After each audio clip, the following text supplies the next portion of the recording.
حضرت صلی اللہ علیہ وسلم نے ایک موقع پر ارشاد فرمایا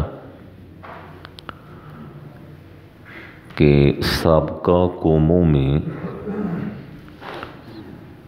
ایک شخص تھا جس کے ہاتھوں سے قتل بہت زیادہ ہوئے۔ بہت توجہ سے سنیے گا، بڑا سبق آموز واقعہ ہے کہ اس شخص کے ہاتھ سے قتل بہت زیادہ ہوئے، یہاں تک کہ قتل کرتے کرتے کرتے جب اس نے 99 قتل کر دیے تو اللہ جل شانہ نے اس کے دل میں توبہ کا داعیہ اور توبہ کا جذبہ پیدا فرمایا، اور وہ شخص فکر مند ہوا کہ 99 قتل میں کر چکا ہوں، اگر میں یہ سلسلہ مزید آگے رکھتا ہوں تو پتہ نہیں موت تک میں کتنے قتل کر جاؤں گا اور میری بخشش کے سارے راستے اور سارے دروازے بند ہو جائیں گے۔ تو وہ شخص بڑا فکر مند ہوا کہ اب اس سلسلے کو مجھے روکنا چاہیے اور اپنی بخشش کی اور اپنی مغفرت کی کوشش کرنی چاہیے۔ چنانچہ اس شخص نے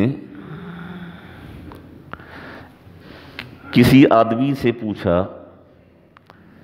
کہ میں نے 99 قتل کر دیے ہیں،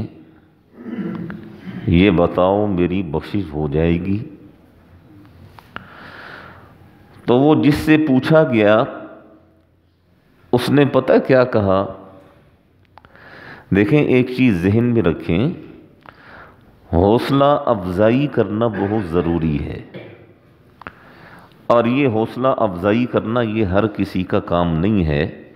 نہ ہر کسی کو سمجھ ہے کہ کس طریقے سے حوصلہ افزائی کی جاتی ہے اور کس کس موقع پر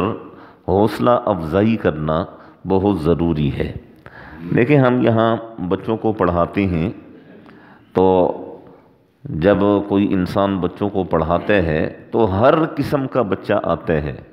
ذہین بھی آتا ہے، کمزور ذہن والا آتا بھی ہے، کن ذہن والا آتا ہے۔ بعض اوقات ایک بچہ ہے وہ بہت جلدی سبق یاد کر لیتا ہے اور ایک بچہ ہے وہ بہت ٹائم لیتا ہے سبق یاد کرنے میں۔ اب یہ استاذ کی اپنی سمجھداری کے اوپر ہے کہ جو بچے کمزور ہیں یا جن بچوں کو سبق جلدی یاد نہیں ہوتا ہے ان کی حوصلہ شکنی نہ کریں، ان کے ماں باپ کی حوصلہ شکنی نہ کریں،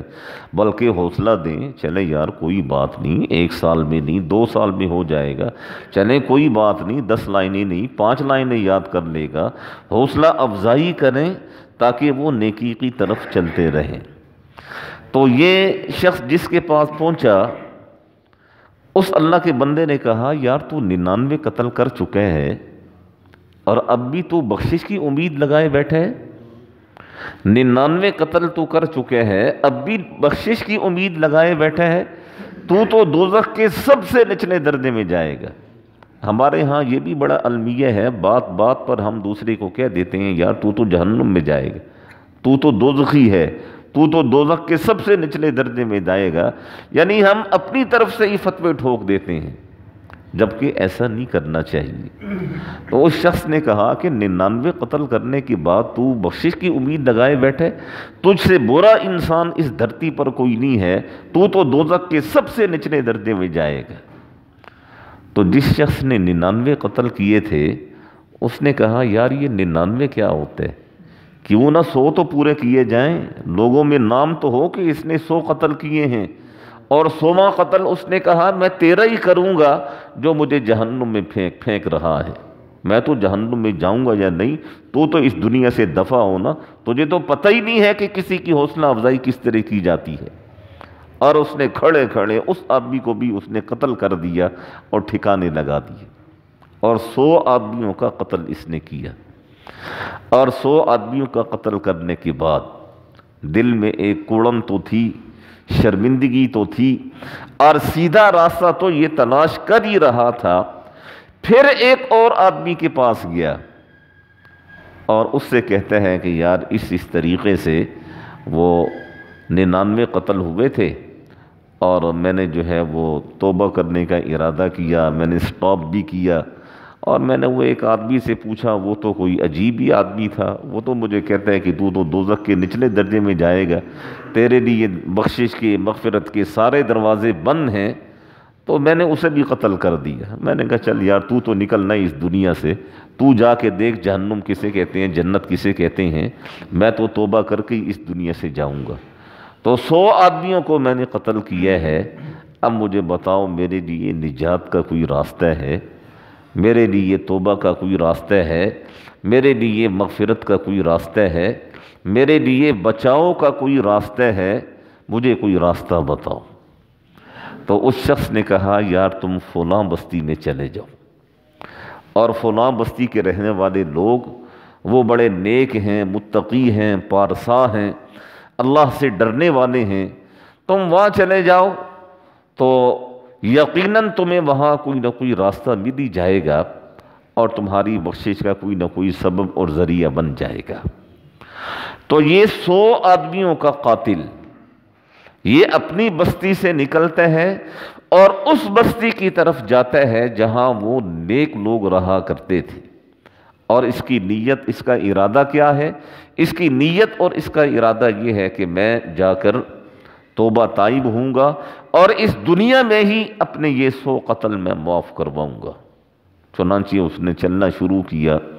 ابھی تھوڑا ہی سفر طے کیا تھا، زیادہ سفر اس بستی کا باقی تھا کہ اس شخص کا وعدہ آ گیا اور اس شخص کی موت آ گئی، اور موت جب اس شخص پر طاری ہوئی تو راستے میں یہ گرا۔ تو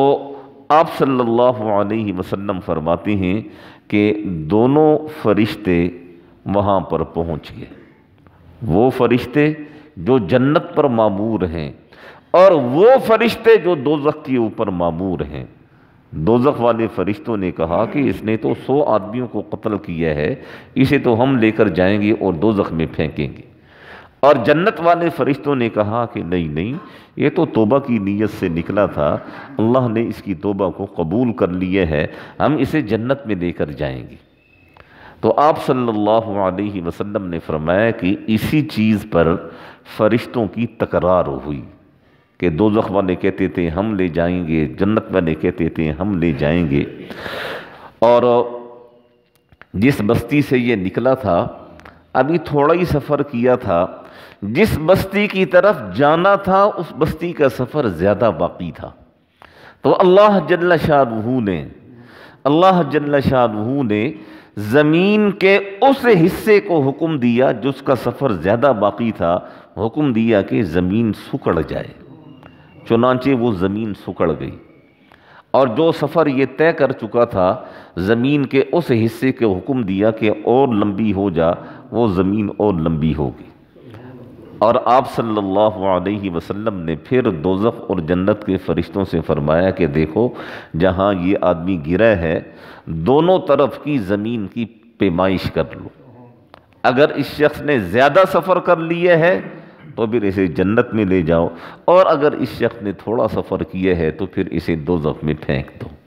اور جب زمین کی پیمائش کی گئی تو لکھا ہے کہ ایک بالشت اس نے سفر زیادہ کیا ہوا تھا، اللہ جل شانہ نے فرمایا کہ میرے اس بندے کو جنت میں پہنچا دو، میرے اس بندے کو جنت میں پہنچا دو۔ یہ قرآن مجید کی آیت ہے نا، لا تقنطوا من رحمت اللہ، کہ لوگوں میری رحمت سے کبھی نا امید مت ہونا، لوگوں میری رحمت سے کبھی نا امید مت ہونا، بس میری طرف رجوع کرتے رہنا، میری طرف متوجہ رہنا، جب بھی تم زیادہ چاہت کے ساتھ، جب بھی تم زیادہ رونے دھونے کے ساتھ تم اپنے گناہوں کی معافی مانگو گے، میں تمہارے سارے گناہوں کو معاف کر دوں۔ اور ایک اور حدیث پاک میں آتا ہے